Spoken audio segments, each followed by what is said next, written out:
Hello everyone. Today we will be delivering an assembly on World Suicide Prevention Day.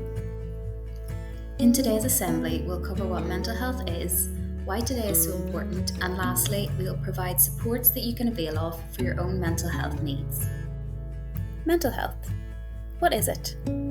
I want you to think for a few seconds about the types of words that you would associate with mental health.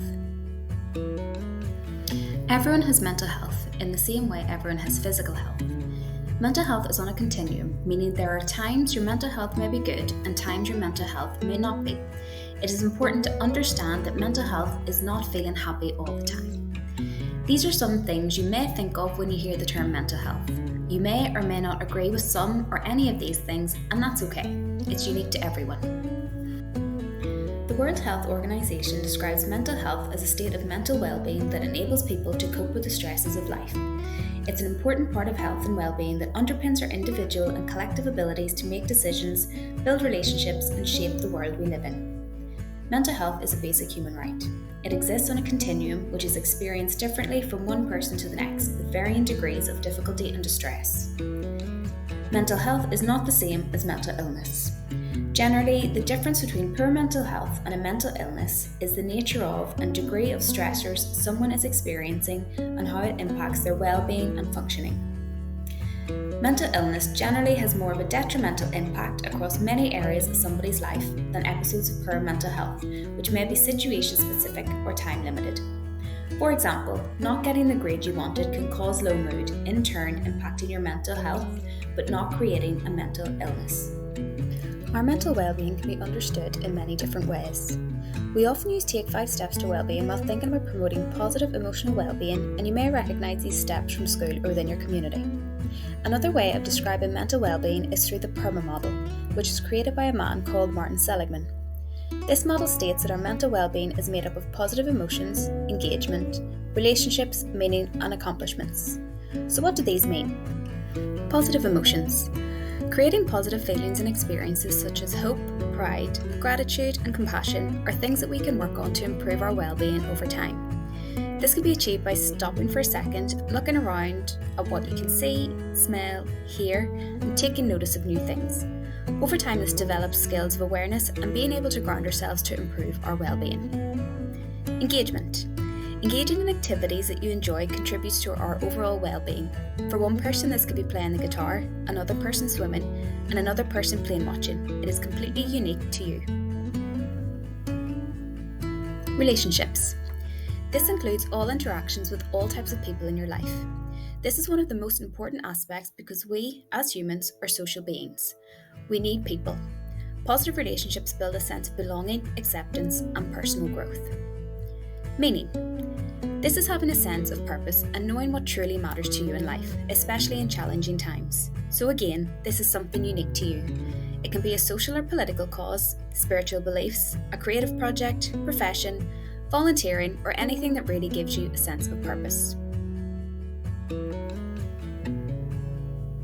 Accomplishment. A sense of accomplishment can come from achieving goals, working towards something, learning a new skill, and having the self-motivation to do what is needed. If you've achieved a goal that has taken you a long time, you'll have learned along the way and will feel a sense of accomplishment.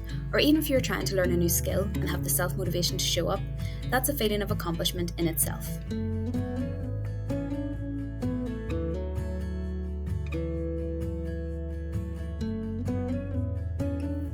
Today is World Suicide Prevention Day, and the theme from 2024 to 2026 is Change the Narrative. This theme aims to raise awareness of the importance of reducing stigma and encourage more open conversations about suicide. It's about creating a culture shift in our society from silence to openness, understanding, and support. As I speak about suicide, I want to take a minute to acknowledge that this is a difficult topic and can be emotional. That's normal and that's okay. As I get into it with these next slides, I want to now create a safe space, and if any of you need to take a minute, please do so and allow yourself time to digest, regulate, and regather your thoughts.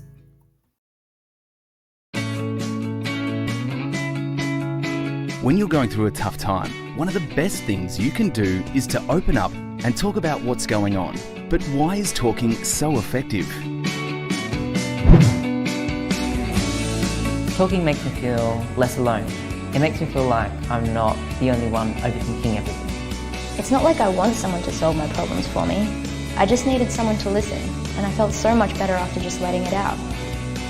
Finding someone to talk to was a huge part in getting through a really tough time, and I wish I'd done it a lot sooner than I did. Talking can provide stress relief and can lighten the load of a particular concern that someone might be having. When someone opens up and talks about what's happening for them, they can sort of start to break down a problem into smaller parts, which can help to reduce that feeling of being overwhelmed. If you're going through a rough time, finding someone that you trust to talk to is really important. Sometimes choosing someone outside of the situation can really help to alter your perspective and shed new light on an issue that's been troubling. If you or someone you know may be struggling, you don't have to face it alone. There are people who care and want to help. It is important that you speak with a trusted adult. A trusted adult could be a staff member within your school, such as your year head or school counsellor. A trusted adult could also be someone outside of school, for example, a parent or carer or another adult family member, or could be someone within your local community, such as your local GP. Speaking up can feel scary, but it's a brave and important step. You are not alone and help is always available. I will also now chat through some organisations where you can get some support. The first support organisation we'll take a look at is called Lifeline. If you're ever feeling low, overwhelmed, or just need to talk, you can call Lifeline. Lifeline is a free, confidential service, and they're here 24/7, day or night, to listen and help. You can call them on 0808 808 8000. Nice one, lads. See you later. Talking about your real feelings can be hard when you're struggling or feeling very low, but that's when talking matters most. See you tomorrow. So if you or someone you know is in distress or despair, talk to friends, family, or call Lifeline.